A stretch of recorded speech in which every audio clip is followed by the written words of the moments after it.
Hal pertama yang dilakukan wanita setelah terlahir kembali adalah diam-diam menyimpan dompet anak laki-lakinya, membuatnya yang seharusnya pergi dinas tetap di rumah sakit untuk merawat menantu perempuannya yang mengandung selama 10 bulan.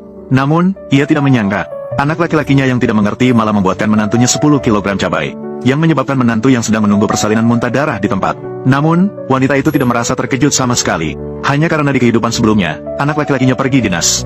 Ia merawat menantu perempuannya yang bisu sendirian. Dia yang sedang bingung bagaimana cara berkomunikasi, tiba-tiba menyadari bahwa ia bisa mendengar isi hati menantunya. Betapa ingin sekali makan makanan pedas. Seandainya ibu mertuaku bisa memasakkan untukku, makanan pedas pasti akan sangat baik. Wanita yang baik hati itu segera memenuhi keinginan menantunya. Namun, ia tidak menyangka menantunya hanya memakan satu suap dan langsung muntah darah. Dalam situasi ini, wanita itu tidak bisa membela diri. Yang lebih buruk adalah, menantu perempuan ternyata lahir prematur karena ini. Saat itu wanita mendengar isi hati menantu perempuannya. "Bu, saya memohon untuk anak ini. Masih di rumah. Mohon, Anda harus membantu saya. Bawa ke sini." Baik, maka wanita tanpa ragu kembali ke rumah, mengambil barang yang diminta menantu perempuannya. Tapi dia tidak pernah membayangkan bahwa di kertas itu tertulis semua kata-kata kotor. Seketika semua orang menganggap dia adalah seorang ibu mertua yang jahat. Menghadapi tuduhan dari orang-orang yang mengerumuni, wanita tidak bisa bernapas, dan langsung meninggal karena marah. Namun tidak disangka saat dia membuka mata, dia ternyata terlahir kembali pada hari menantu perempuannya lahir prematur. "Saya sangat ingin makan makanan pedas. Seandainya ibu mertua bisa memasakkan saya makanan pedas, itu akan sangat baik. Saya tidak mati. Saya terlahir kembali. Seandainya ibu mertua bisa memasakkan saya makanan pedas, itu akan sangat baik. Di kehidupan sebelumnya, saya hanya mendengar menantu perempuan. Kalimat isi hati ini, akibatnya saya difitnah hingga mati." "Halo, Pak Lee, proyek drone meminta saya pergi keluar kota. Kehidupan sebelumnya, setelah anak laki-laki saya pergi dinas, saya ditolak oleh keluarga yang marah, didorong dan mati mengenaskan. Terlahir kembali, tidak boleh membiarkannya pergi begitu saja. Saya akan segera pergi sekarang. Ibu, saya harus pergi keluar kota." "Oh, aduh, Ibu, di mana dompetku?" "Dompet? Tidak melihatmu membawanya. Apakah kamu meninggalkannya di rumah?" "Saya masih menyimpan kartu identitas saya di dompet.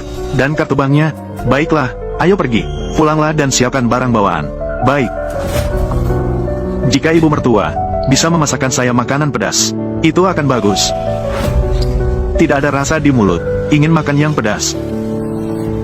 Ingin makan yang pedas." "Baik, ibu akan membawanya untukmu besok. Hari ini ingin makan." "Aduh, bukankah ibu sudah bilang akan mengantarkannya untukmu besok? Apa kamu tidak melihat saya sedang sibuk?" "Aduh, kenapa teriak?" "Menantu yang baik, dia hanya terburu-buru. Jangan marah, hanya ingin makan yang pedas." Sepertinya, anak ini memang sangat menginginkannya. "Zihan, kalau tidak, saya pulang sekarang untuk membuatnya. Akan mengirimkannya."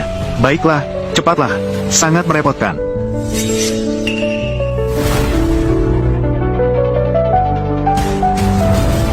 Sekarang harus membawa ibu melahirkan, untuk melakukan pemeriksaan detak jantung janin. "Oh, terima kasih atas kerja kerasnya."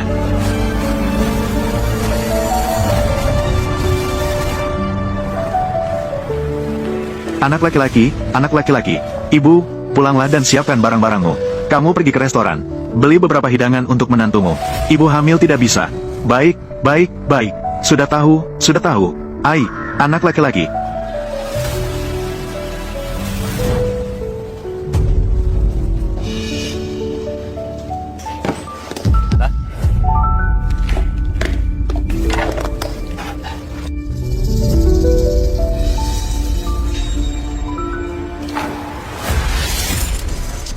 "Bailey, ada apa denganmu?"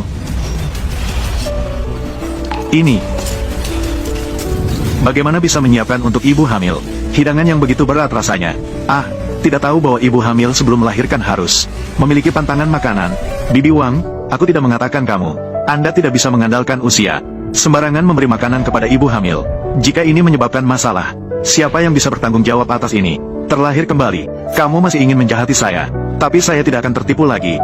Zihan, katakanlah sesuatu. Bagaimana kamu memberi makan menantumu begitu banyak makanan pedas? Lihat, dia sampai muntah darah. Saya tidak tahu. Dia bilang ingin makan yang pedas. Jadi saya membelikannya."